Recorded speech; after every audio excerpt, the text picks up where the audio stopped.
All right, back here on the podcast talking some pop culture with John Stanko. A double dose of John Stanko. The audience is absolutely thrilled this week, John. Listen, Mike, I am thrilled to be here with you. And today we're talking movies, which you know I'm always a fan of. So very excited. Yeah, we just talked about the end of The Last Dance. We had our thoughts there. Now we're going into your wheelhouse, which is the movies. And you're going to help me with some interesting stuff here because today we're doing something that's been long teased. I have mentioned the Netflix DVD queue on this podcast many times to both you and our pop culture correspondent, Sam DeRosa. And I've said today you're going to help me rearrange it to get the optimal viewing experience out of the 33 or so movies I have on there. It's true. And what you're doing to me, Mike, is you're putting me on the spot because I don't know any of the movies on your list. So this is a surprise for me, and you're catching me off guard, but I like it. Yeah, it's going to be fun. We'll do that in just a minute. Before we go there, though, I want to touch base with you because the Westworld season finale aired a couple of weeks ago. I have not gotten your thoughts on it on the air. So what was your takeaway from the end of the season? I'm going to be honest, Mike. The second half of season 3 was not nearly as strong as the first half. While the show looked visually stunning throughout the entire 8-episode run, I think episodes 5 through 8 were particularly not very good, especially the season finale. I was incredibly disappointed. I know you went in deep into it with your own podcast, but there were a ton of plot holes and kind of stupid story decisions that happened that I wasn't a fan of. I think they got too complicated for their own good. I think they kind of even the most diehard fans left confused, and that's really hard to do on a show like Westworld. So when you have the Reddit community befuddling for answers, then you're in trouble. So I wasn't a huge fan at the end of season 3. Was disappointed on mine after the season finale. Yeah, so I'm going to take a stab in the dark there and say that your big thing that you were not thrilled was basically the turn that Dolores' plan takes, where she basically changed her motivation in the last second. Yeah, that was definitely something I didn't think they built up to enough. I don't think they built up to Maeve switching sides to agree with Dolores enough. I don't know why The Rock had to be there in person at all for the final climactic episode when he could have been a hologram and nobody would have known. I don't get the point of Bernard and Stubbs the whole entire season. Their last 3 episodes, they literally did almost nothing except share a few lines and get William out of the psych ward. But then the biggest thing that really kind of made me angry was that the post-credit scene is killing off William, right? Yep. And one of the biggest questions for the entire show was whether or not William was human or not. We were asking that question: Is he human? Is he human? And then you reveal it at the end in a post-credit scene, like after their season's technically over.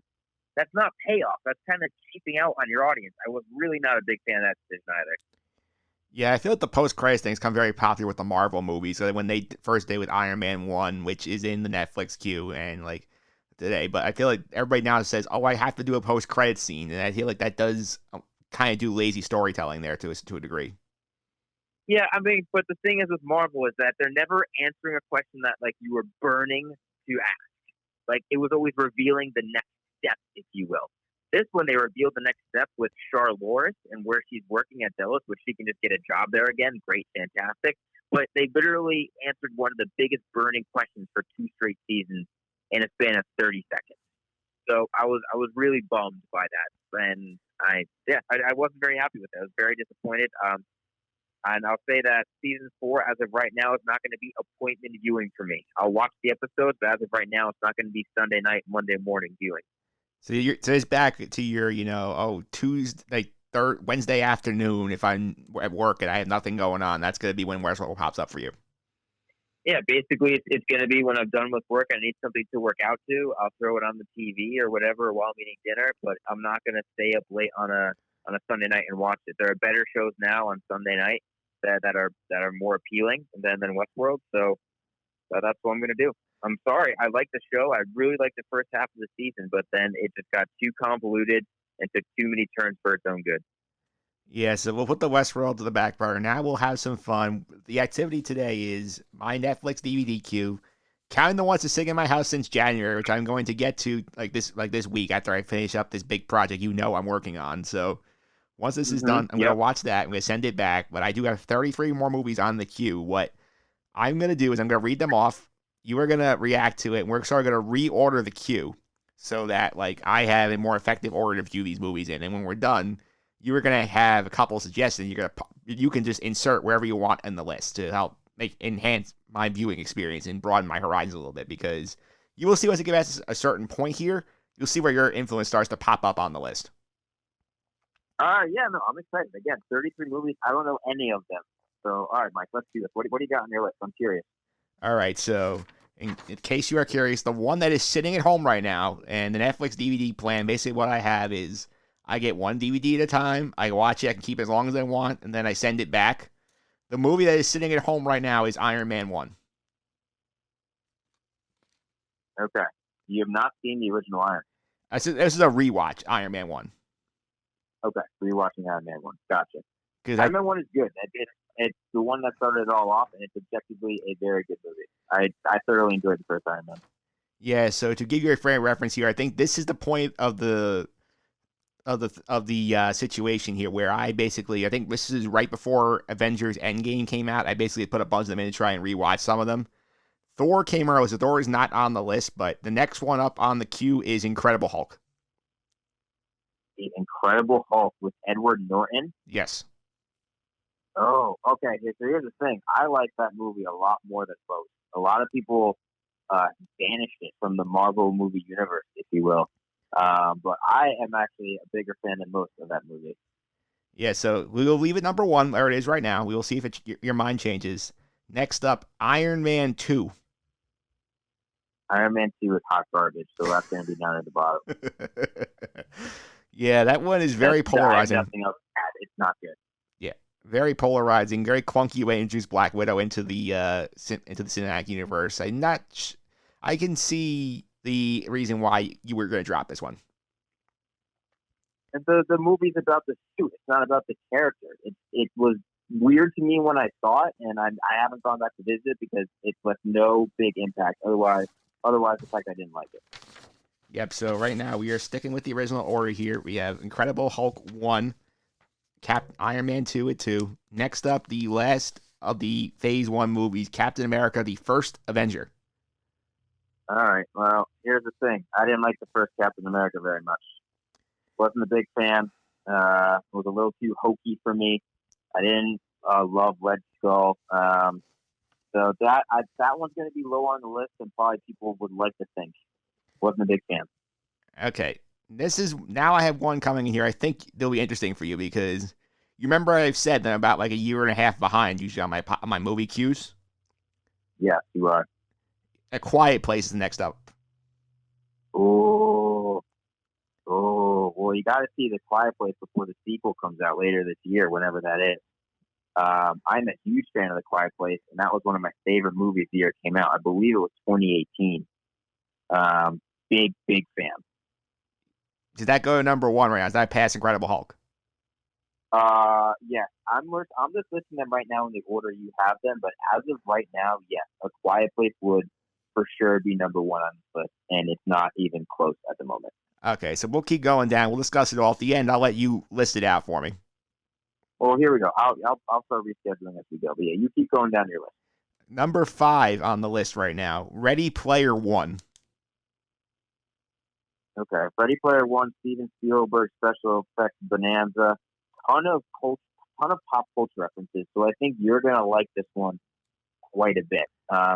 It's polarizing amongst the people who I talked about it with, whether it was a great movie or a great homage. So I'll be curious to get your opinion once you see it. Yeah, this is one where I basically saw the trailer in the theaters, and I did say, this is one that's interesting, but I don't want to spend the $13 for a movie ticket. So this is one I just throw on the Netflix queue. I tend to do that, where it's like, I'm okay seeing it later, but I don't want to spend the money on it to go get the movie ticket. Next up, number 6, Deadpool 2. Deadpool 2. Not as good as the first Deadpool, but still incredibly enjoyable and debaucherous. Josh Brolin, I believe this came out the same year as Infinity War. So he had Thanos, and he was also in Deadpool 2, two of the biggest superhero grossing movies of that year. So I like Deadpool 2 quite a bit. Quite a bit. Yeah, so that one I'm intrigued by because, again, I saw the first one. I loved the first one. That one, I just did not have time to get to theaters for that one, so it made the queue. Next up on the list, these next two go hand in hand. It's actually a rewatch of the Ken Burns Jackie Robinson documentary. Part 1 and Part 2 are separate discs. Okay, I have not seen this movie. So if it's Ken Burns, it's probably very good. But I have not seen this. I know Ken Burns made some waves with his commentary on The Last Dance and his thoughts of it as a documentary feature. But if it's Ken Burns and it's got Jackie Robinson's story, it's got to be pretty decent. Yeah, I remember watching it on PBS when it came out, and I was enthralled by it, and I sort of threw it on the end of the Netflix queue when I saw the DVD was there. So it got up to number 7 and 8. That's where it is sitting right now in the list. So we'll see where it ends up at the end of the list. But next up, another sports entry, Invincible. In Invincible, the Mark Wahlberg? The one about the guy who played for the Eagles. Yeah, Mark Wahlberg? Yep. Vince Papale? Yep. Oh, I love that movie. I think I don't know when that came out. That came out a while ago. Have you seen it before? I have not seen it before. Oh, okay. Interesting. I haven't seen it in a long time. There's only a few scenes that I remember from it for. Well, okay, Invincible. I thought that's the first time I've heard of that movie in a long time. Yeah, I remember I actually saw a part of it on TV the other day. I was flipping channels it was on. I was like, you know what? It's on the queue. I have to save it. I want to make sure it's Vince Papale. I believe that's his name. That's correct. It is correct? Okay. I didn't remember that. Yeah, I haven't heard that name in a long time. 2006. Mike, I saw this as like a freshman in high school. My God. Okay. All right. Yeah, at that point, I was a senior in high school in 2006. Well, this was a long time ago, but it wasn't bad if I recall. It wasn't bad. Yeah, and also you are free to ask me any questions or stop if you have any major gripes about anything on this list. So or anything you have any hot. As of right now, I have no major gripes. I know you're a huge Marvel fan, so I'm not going to begrudge you for watching any Marvel movie. Yeah. So I'm not going to begrudge you for that. We haven't gotten to any major discourse. Okay. Number 10, Christopher Robin. Oh, this the new one that came out last year? Yes. This movie is awesome. It is so good. I cried. Wow. I cried. I'm telling you right now, this is getting moved to number 2. This is getting moved to Behind a Quiet Place. I love this movie. Oh, this is a kids movie that's made for adults. Yeah, incredible. This movie was so good. Yeah, I remember when the trailer came out. I was obviously like big invested in it because I think Ewan McGregor is in it. I think he plays grown up Christopher Robin, and we get I think Haley Atwell is in it too, and like those two alone, I'm big fans of, so it drew my attention. Then once I saw like the trailer, I was like, oh, it's got a little heart. I do enjoy that. Yeah, this movie's gonna make you cry. It made me cry. I probably cried at least once, if not maybe twice. But it's excellent. It is excellent. Awesome stuff. I'm glad to hear I have a good choice on there. Number 11, one we've discussed before, and one you've said is a bad movie. So I'm curious to see where you think it should go on here. Bohemian Rhapsody. This movie's a piece of shit. Oh my God. Why? I mean, I guess you have to see it because it was such a big touchstone for the culture, but this movie is hot garbage. It's hot garbage. It's one of the most overblown movies of the past 5 years that I can remember, and yeah, this is not a good movie. It is not a good movie. If it was not Queen, this movie would have gotten panned across the universe. I hope you have Rocket Man on the queue to make up for Bohemian Rhapsody. Spoiler alert, it is coming. Excellent. Okay, good. And the reason why Bohemian Rhapsody is here is because of my love for Rami Malek. Rami Malek is a fine actor, but guess what? Sometimes actors have really bad movies. And Rami Malek in this movie is good. I don't think he's great. I think he's more doing this is going to sound so hacky, but it sounds like he's doing more of an impersonation at times than acting. That's my biggest gripe with his performance. He's not the worst part of the movie by any means. By any means, he's not the worst, but this is not a good movie. So what is the worst part of the movie, you think? The pacing of the movie is just not very good. They rewrite way too much history of it. The amount of convenience that happens in this movie is insane, and you could tell that it went through a series of different directors because there's no coherent pace into the way it's edited, into the way the actors are portraying the roles. There's different visions of the way this movie was meant to be, and it doesn't come together in the end. All right, sounds interesting. We're back to Marvel number 12, Ant-Man and the Wasp. I thoroughly enjoyed Ant-Man and the Wasp. I consider Ant-Man and Ant-Man and the Wasp two of the better Marvel movies, and people get angry at me for it. But as pure movies themselves, as not part of the greater cinematic universe of Marvel, these are two of the better movies for me. Yeah, like, how do you feel compared to the first one? I remember walking into Ant-Man and the Wasp, and I enjoyed it. I think the problem that it had was that its placement right after Infinity War sort of really hurt the momentum of that movie. Well, that's the thing. Yeah, you're not gonna win over crowds after Infinity War. But if I'm looking at my rankings now, let me pull up my Word doc. Let me stall here. Keep on talking. The original Ant-Man, I gave a B plus, I believe, which is pretty good. Now, if we find the Wasp, I gave the Wasp a B. So I gave it slightly less of a grade, but still a very thoroughable and enjoyable movie. Yeah, I enjoyed it. I remember I was laughing. I do think they gave Michael Payne a little bit too much wiggle room in this movie. I thought they got away from what he did best in the first one, which was the rapid montage storytelling. They got away from that with him, but I think the rest of the movie stood up fine. It was just the problem was it came after a Titan, and then you're sort of left underwhelmed by that when in comparison to Infinity War. Yeah, it's different from the rest of the Marvel movies because it's a lot more self-contained. So the post-credit scene in Ant-Man and the Wasp is, I think, one of the best in on all the Marvel movies. That post-credit scene got me, and it was good. It was really good, and we got another heavy hitter coming up at number 13. A Star Is Born. Oh, Michael, this is number one. Really? Have you seen this? I have not. That's why it's on the list. Mike, I cried the first time I saw this movie. Your audience is going to get to know me right now. I cried 5 times the first time I saw it. 5 times. I can name all the sequences where I cried. There was happy tears. There was sad tears. This is one of my favorite movies of all time. And I mean that. Objectively, I mean that. It is one of my favorite movies of all time. And I know this soundtrack by heart. I love this movie.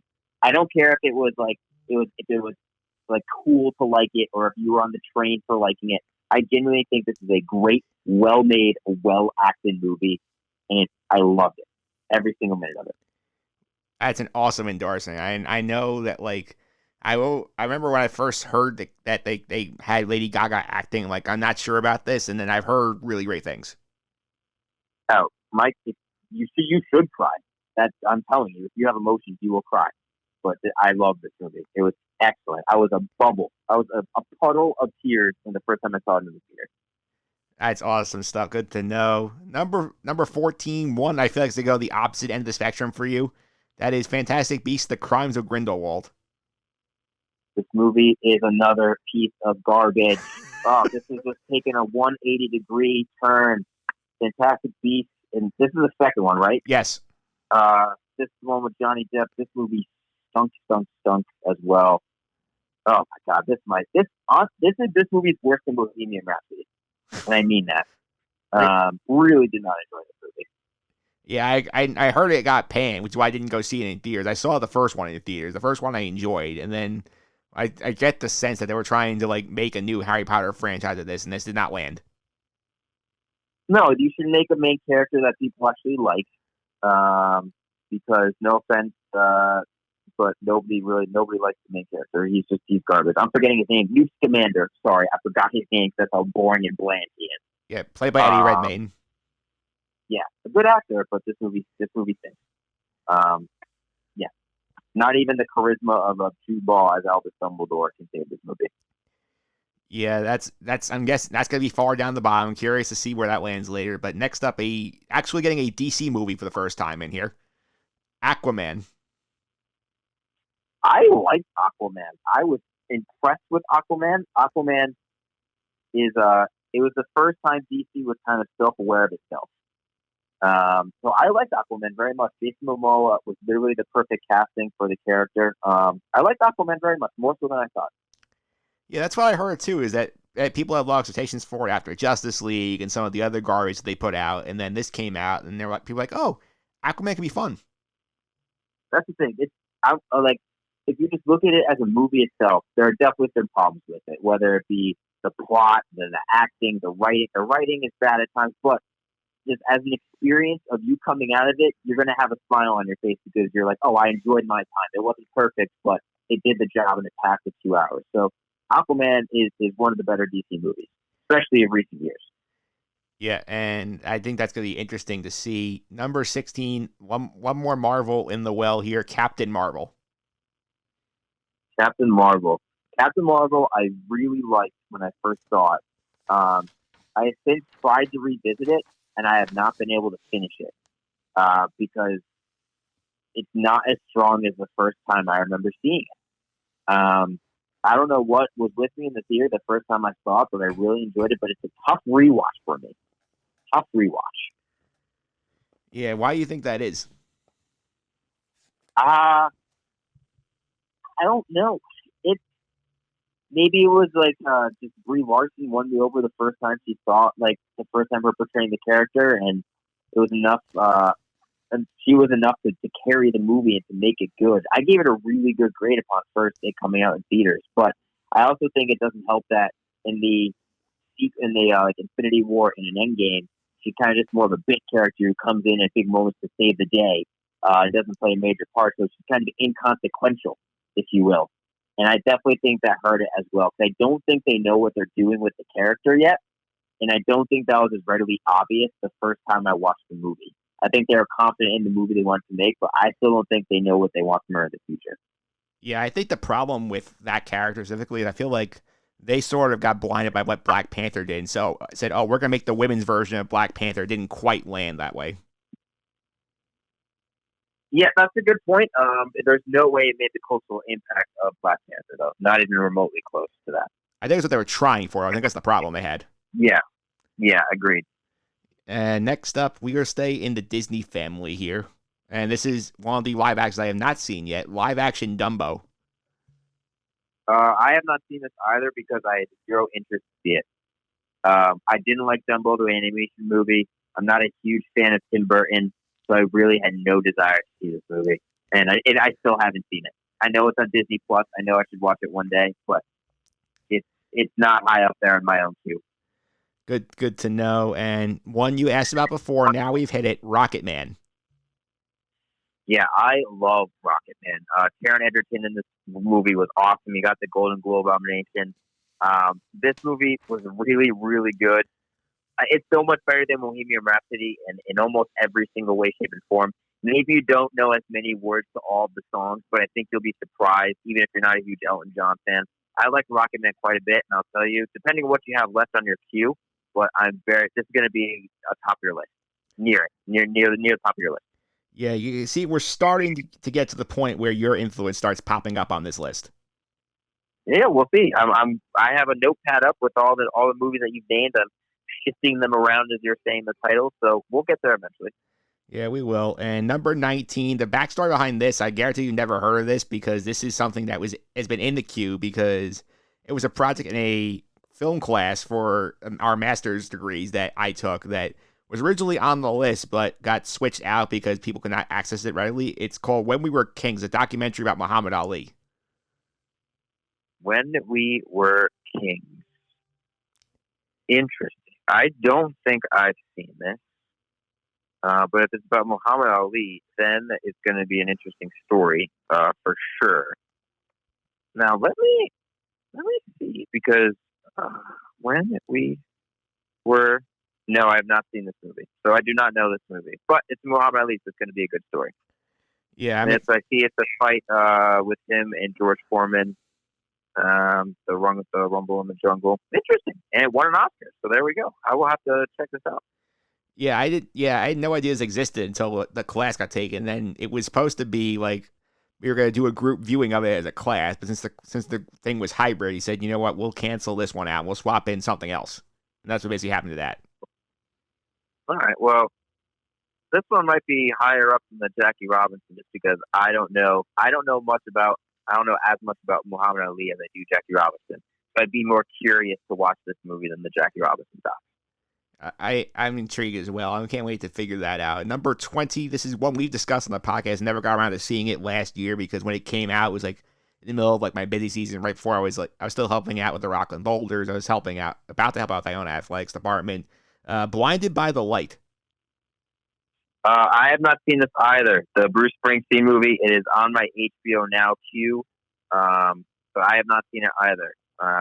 Curious. This is the third movie in 2 years that centers around the music of a prominent artist. So this one's not a musical per se, I don't think, as much as the other two, being Rocket Man and Bohemian Rhapsody. But this one is literally on my HBO Now queue. If you have HBO Now or HBO Go, you could watch this right now. Yeah, this is interesting because I remember we talked about this on the podcast last summer. It was like, I think it's very interesting. The concept was original. I remember it just, the timing did not work out for me. That's the only reason why I didn't go see it in theaters. Yeah, and it didn't do well in theaters. This movie bombed. So it was not as beloved by the audience like the other two movies were. Yeah, I think the fact it was not about not actually about Springsteen, but about like a teenager who got inspired by Springsteen. I don't think that helped the cause. Yeah, it's an interesting concept. I think they're hoping more from it critically, and I don't think it no hooks grasped into it and kind of pulled it above just the purgatory that it was in. I think that was the biggest thing. Kind of just everyone was like, "This is decent. This is decent." Nobody pulled it up to they're like, "This is excellent standards." Yeah, I would agree with that. And we're 21 now. We are on the second DC film on the list, Shazam. I like Shazam quite a bit. I like Shazam because the ending actually surprised me. I didn't know the twist at the ending. Have you seen it? I have not. You've not, so I will not spoil. But the ending to Shazam got me a little bit, and I thought Mark Strong was really good as the bad guy, and I thought Zachary Levi was actually good as Shazam too. So Shazam's gonna be high up there. I enjoyed Shazam more than I did Aquaman. Then that's no detriment to Aquaman, but Shazam was a better movie. Interesting. I did not know that. But I also feel like with me, also, you're starting to. This is one of those where, again, I saw the trailer. I'm like, this looks interesting. Do I want to spend $13 on it? No. Like, I will watch it eventually. That's sort of like the logic of a lot of this. Yeah, this movie kind of also just embraced the absurdity of the story and of the character, but had a lot more. The levity and the comedy in it was more grounded in the story and not as much as one-liners, if you will, like what Jason Momoa did in Aquaman. So the script itself lended to the comedy more than the charisma of the actor. That makes sense. Good to know. Next up on the list, a movie that we've talked about, I think, on the year-end pop culture wrap-up podcast. One that you were not as big a fan of as Sandra Rosa was, the Todd Phillips Joker movie. Yeah, Joker, again, I thought it was good, and I didn't think it was great. I thought the performance was great. But the thing is, this is going to be high up on the list because you should see it, because everyone needs to form their own opinion about it. This is not one where you can listen to anybody else. You need to see it for yourself, because I've rewatched parts of it, especially when it came to like award season, and parts of the movie are really, really good, and they stuck out even more so the second time I watched them.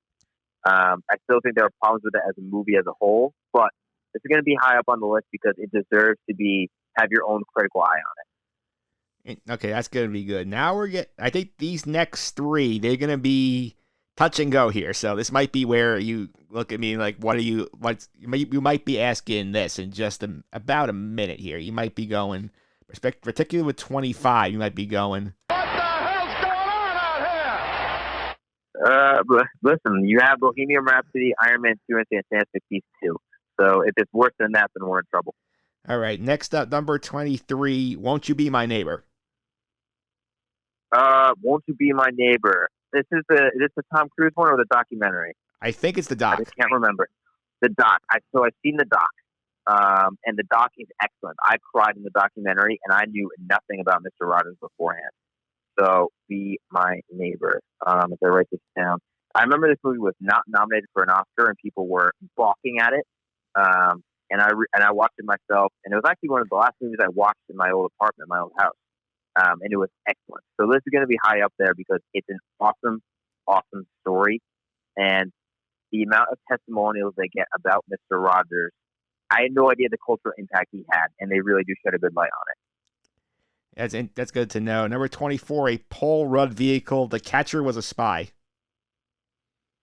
Can you say that one more time? I don't remember. What? Say one more time? It was starring Paul Rudd. The Catcher was a Spy. It's a movie about the catcher, like Mo Berg, who ended up being a spy in his later life.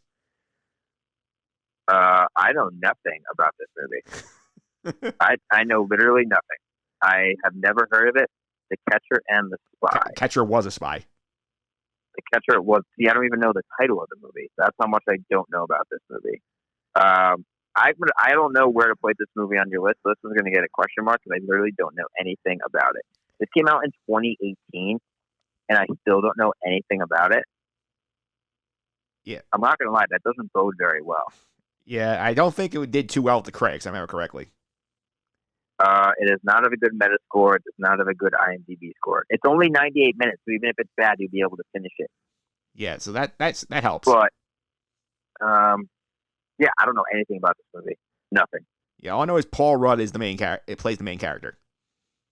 He is the main character. That's the only thing I got. And I recognize Tom Wilkinson as an actor, Connie Nielsen as an actress, Mark Strong. So it's got some names that you recognize, but still reviews, as I'm seeing now, are not great.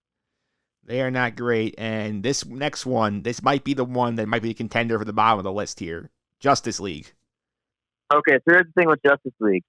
It's not a good movie, but you'll be entertained. The ending of the movie is the biggest problem with it that I have. But there's going to be movies that are lower than Justice League because for as many imperfections as it has, there's still a sense of chaotic action, enjoyment, and entertainment you'll get from it. So it's not a good movie by any means, but it's not awful. It's still disappointing, but it's not terrible. All right, so we're through the first 25. If we get to the last 8, what do you think about the range of movies that are on this list so far?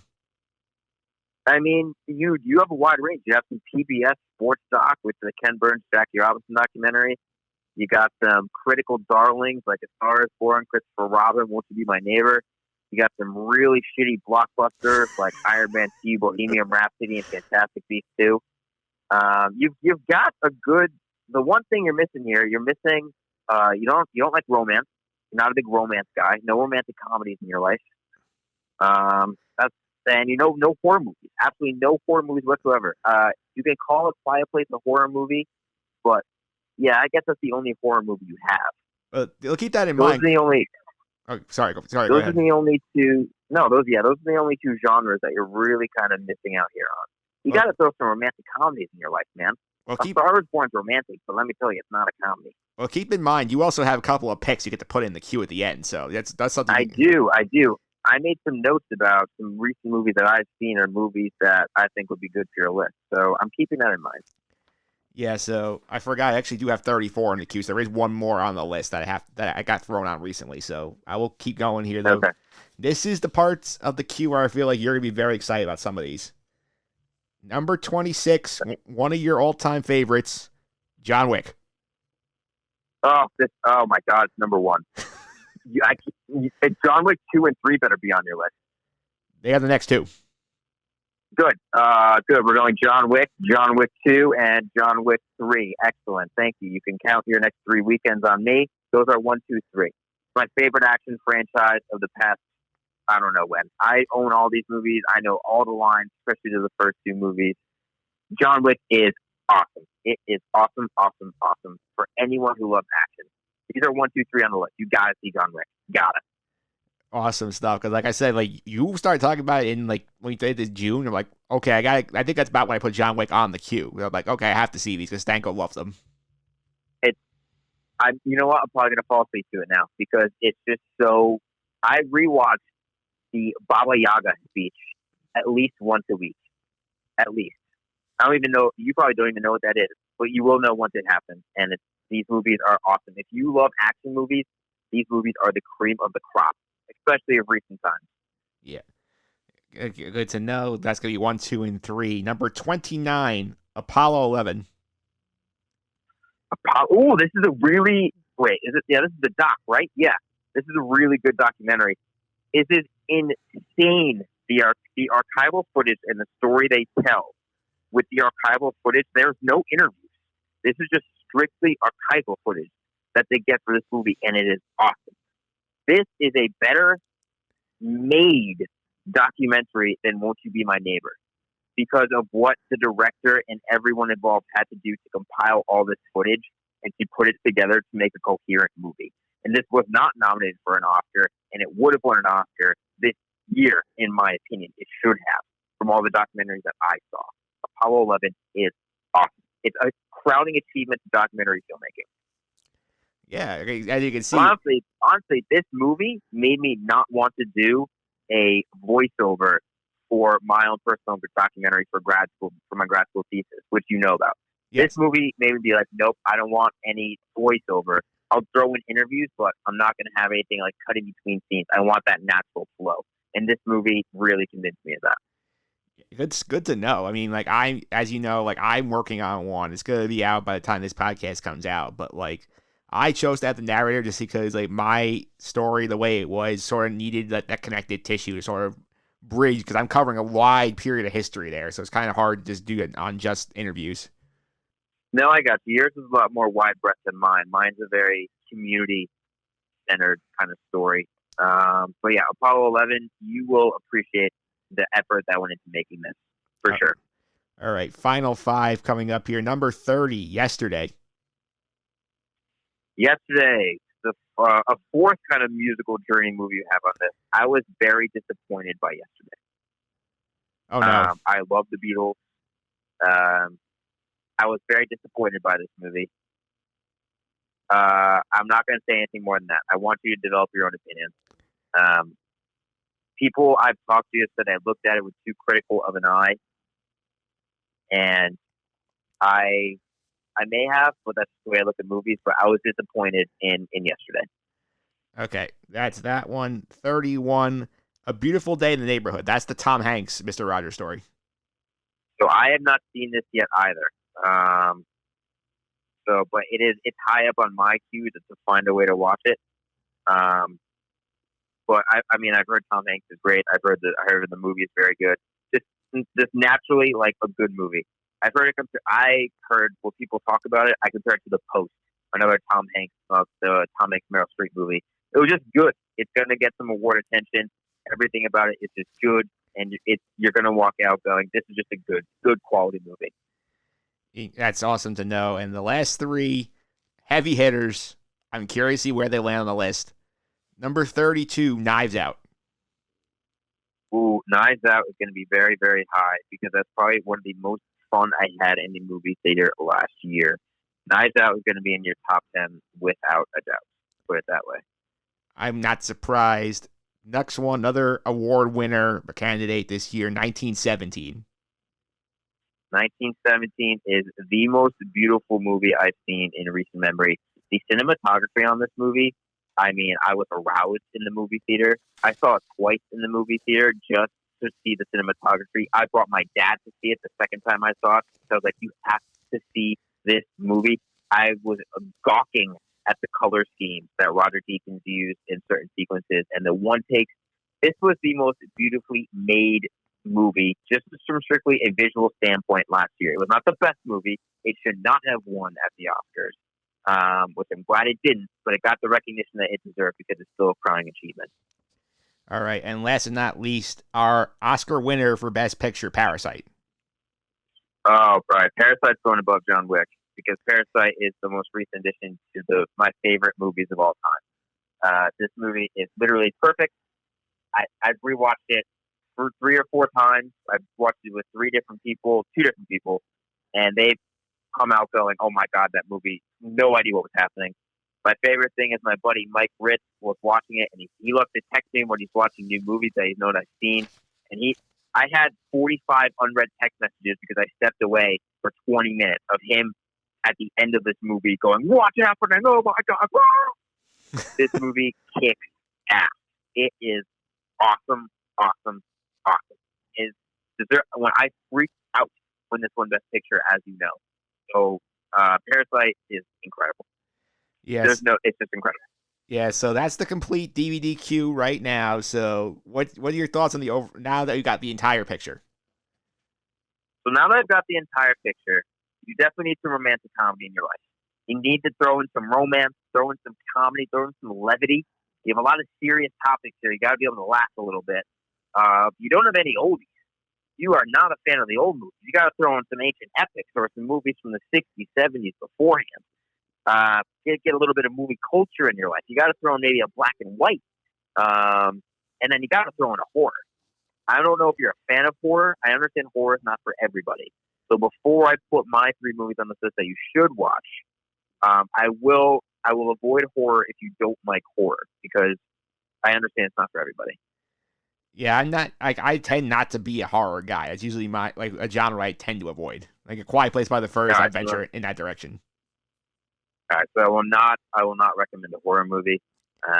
Quiet Place it's definitely the scariest movie you'll see on this list. And if you're not a fan of horror, you'll think there are definitely some jumpy moments. But otherwise, it's a pretty good list. You got some award winners, you got some blockbusters, you got some in between, like When We Were Kings. That won an Oscar, but I've never heard of it before. So you've got When We Were Kings though on my mind, and I'm gonna have to check that one out. And The Catcher Was a Spy. Never heard of that. Just didn't know it existed. All right, so pick. How about you pick your 3? Put them in the list. Don't tell me where they are. I want to be surprised when they pop up. All right, so I'm gonna filibuster here while I'm sorting through this list because So I'll talk for a minute so while you can filibuster, so you can work for this stuff. So I think okay, yeah, please filibuster. Yeah, so this has been a fun exercise. A little bit of movie talk with John Stanko. The next time John comes on, I think the thing we're going to discuss really is sort of the idea John has brought up off the air. I think is very interesting. It's sort of like a look at how the state of the movie industry might get changed as a result of this coronavirus pandemic, because now we're starting to see some studios shift stuff to, online delivery only. We saw Trolls World Tour get pushed online, and now a couple of the major studio chains are upset with Universal. I forget which company put it out, but they said they're not going to screen their movies anymore. We have talks of Disney moved Hamilton. They were actually doing a motion picture release of the original play. They moved that up to just a Disney Plus release in July. So but I feel like now with this whole atmosphere of lesser economy, less disposable income people, you wonder, is people going to sit there for 2 hours, pay $15 to go watch a movie, spend another $10 on popcorn and a drink, and that's something you don't know how it'll go. And John has some thoughts we'll share next time. Yeah, we will share that next time. Good job filibustering there. You're a professional at this. Very well done. I will tell you that I'm going with the theory with my list here, and I'm trying not to give you back-to-back superhero movies because I think the effect of a superhero movie gets washed out if you start watching too many of them in a row. So I'm telling you right now that's a theory that is going through my list here. So I have all of your movies here in order of the way that I would watch them, and luckily I did some prep and I did some movies here that I think you should see. So let's see. Now here's a question. I knocked off Parasite because you have it on your queue. Good job. Now I want to make sure you haven't seen these movies. So, have you seen The Lighthouse? No. You've not seen The Lighthouse. All right, so Lighthouse is going to go pretty high up because that movie is trippy. So we're going to do this. We're going to put The Lighthouse there. All right, I'm going to throw on a romantic comedy. This is a deep-cut romantic comedy that not many people have seen, but I think is one that's very enjoyable, and it was on Netflix for a long time. I don't know if it still is, but I think it's a great one. Your Sister's Sister. I've not seen it. Never heard of it. Never heard of it. Yeah, I don't think. No, you never heard of it. Now, here's the thing. I noticed that on this list you have action hero action movies, if you go, like superhero action movies with lasers or whatever. You don't have like a gritty, like just like a guilty pleasure action movie that's just absurd and the acting is overacting and stuff like that. You don't have one of those. So I'm debating between a movie like that or going with an older black and white movie with some culture and some history behind it. Not saying you aren't uncultured, but one that has gotten critical praise for being how good it was at its time. It's still holding up now. You know what? Do both. So, do both. You know what? I love that answer. That's a great answer, and I'm very glad that you said it. So here's what we're going to do. I'm going to put on a movie that's classy and that is considered one of the best movies of all time. So I'm putting that on the list there. So we're going to do that. And then I'm going to put on my guilty pleasure movie, my favorite guilty pleasure movie of all time. This is the movie that me and my cousin have recasted countless numbers of times. But I want to put it at the bottom of the list because objectively it's not that great of a movie, but you will love it for how bad it is. Because it's amazing and it's perfect and there's nothing bad about it. Okay. All right, so I have my list. I'm ready. Okay. All right, so I'm going to run through these slowly or so you can write them down, or I can send you the Word doc after too, so you can have it. Yeah, you could. So you don't need to freak yourself out. Yeah, you could send me the Word doc. We'll make this easy for the listeners too. I'll post the list online. How about that? That's a great way. So I'll read down this kind of slowly. But first is Parasite. You got to see it. It's incredible on both a watch standpoint, just from entertainment, and both from a critical standpoint in terms of the way it's made and the way it's written. Remarkable. That's number one.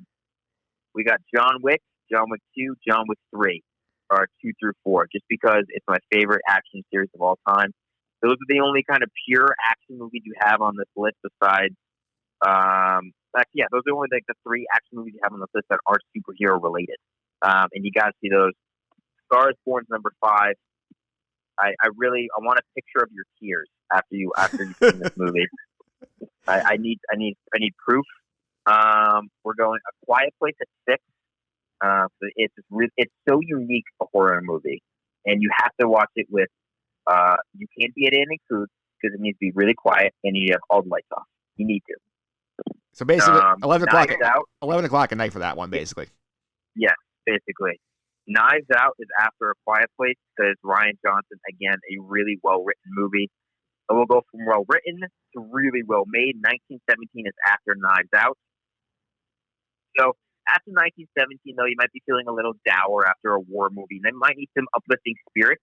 That's where we watch Christopher Robin to rediscover your sense of innocence. Is that a 10? To kind of build. Yes, that's a 10 to build up your childhood again. So that's Christopher Robin. I will say same. And then I will say same spots in the original list.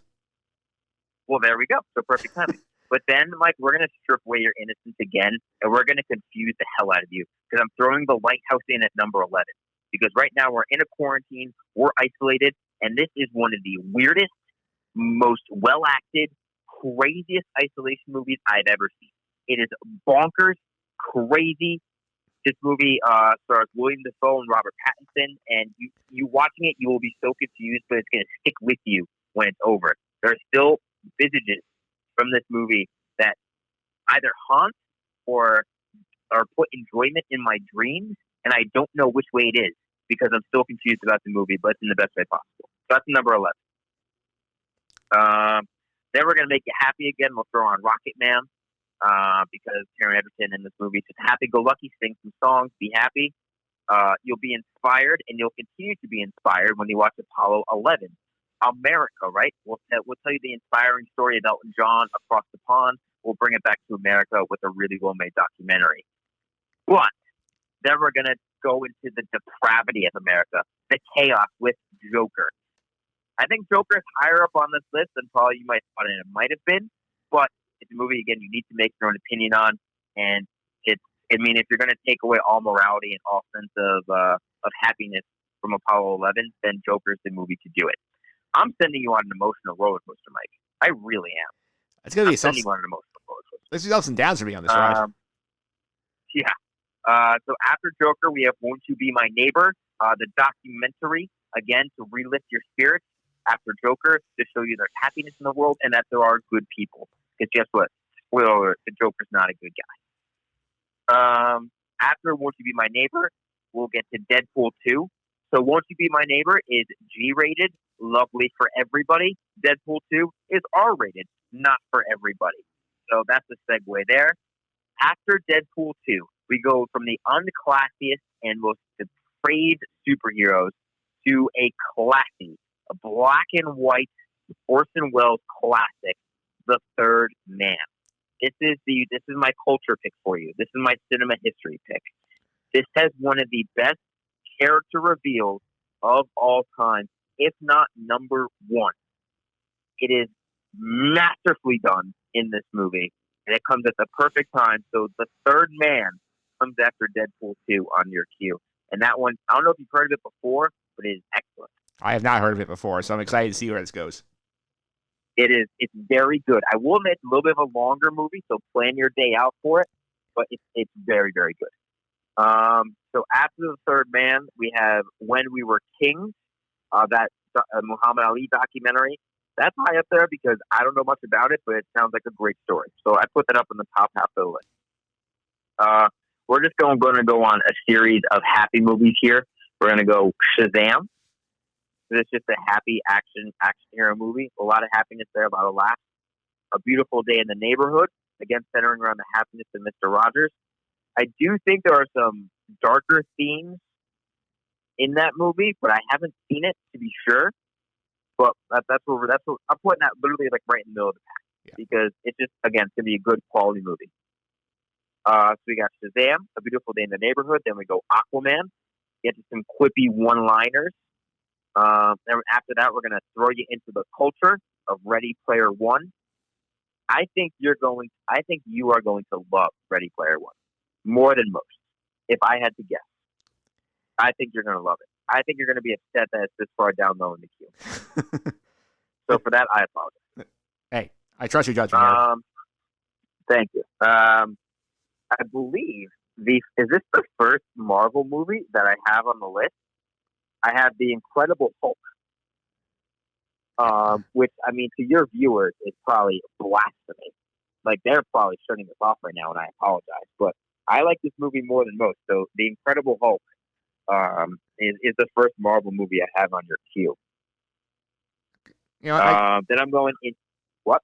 So, you know what? I can defend that also. It's also, the last one I've seen at that point is Iron Man, so it'll be the next chronologically as well. So, that also helps. That's true. You're right. I was definitely thinking about when making this list for sure.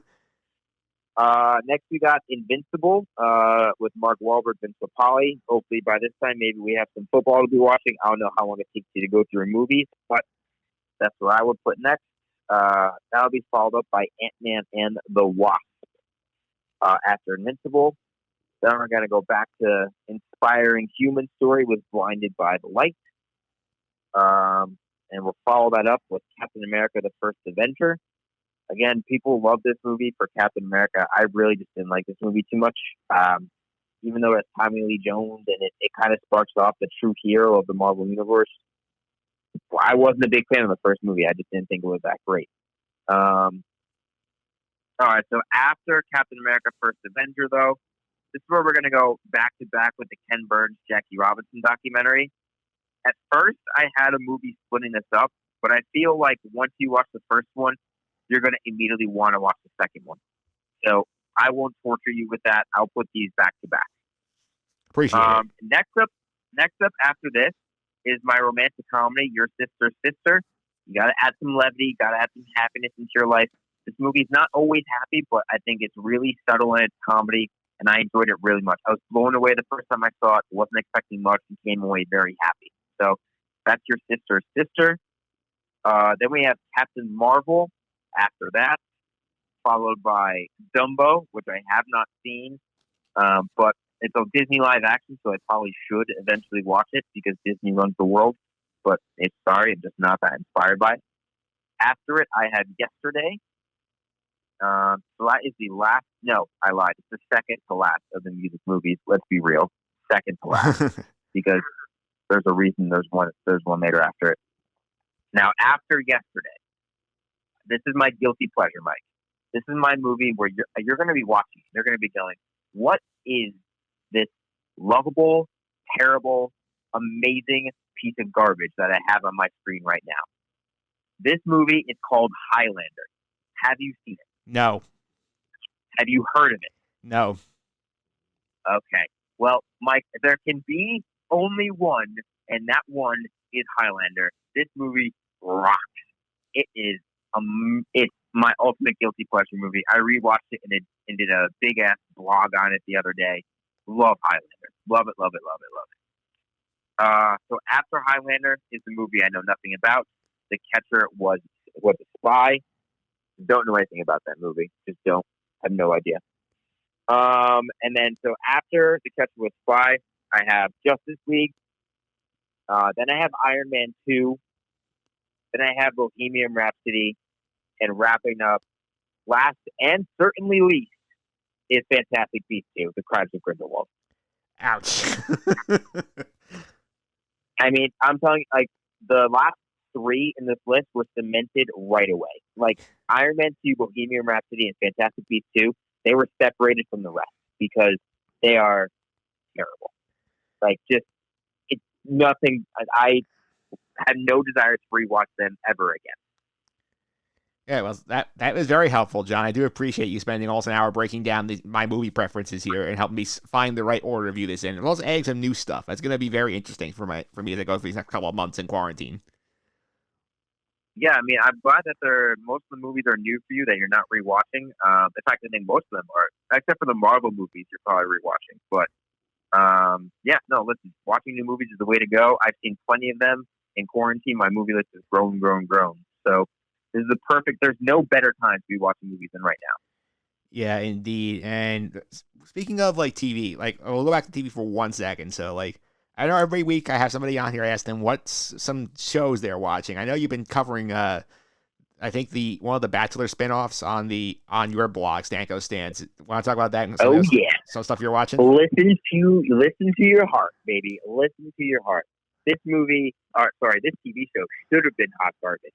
But I have enjoyed every single week of it. I don't know why. I'm in the bag for the Bachelor universe. I text friends during it, just bashing the contestants. I do a running dialogue of my inner thoughts for my blog. Listen to your heart. I've been watching. I've also been watching The Last Dance, as you know.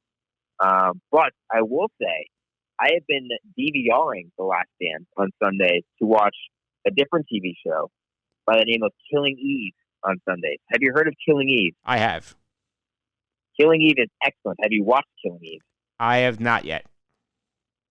Killing Eve is very, very good. The first 2 seasons are on Hulu, and I couldn't recommend it more. Season 3 has been pretty good thus far. Villanelle is one of my all-time TV female ultimate TV crushes of all time. She's amazingly evil, and it's great. So that's a TV show I've been watching, as well as a show called Marcella on Netflix, another BBC crime show. So this one much darker and more depressing than Killing Eve. But I binged Marcella in 3 days. I watched 16 episodes. They're all an hour long. I binge watched it, and then I also binge watched The Bodyguard. I'm going through a British TV show kick right now. And so those are the TV shows that I've watched over the past month. All right, good stuff, John. Thanks for all the time. I really appreciate it.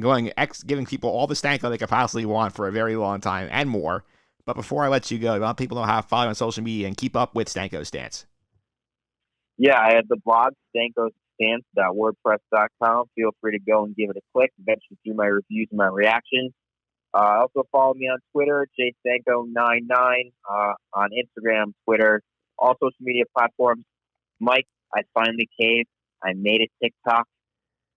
Yes. I wouldn't say go check out my profile yet by any means, but I'm also jstanko99 on TikTok as well now. All right. I'm hip with the kids. Yeah, he is hip with the kids. You can check out Stanko on TikTok. Thanks, John. Thank you, Mike. Appreciate it.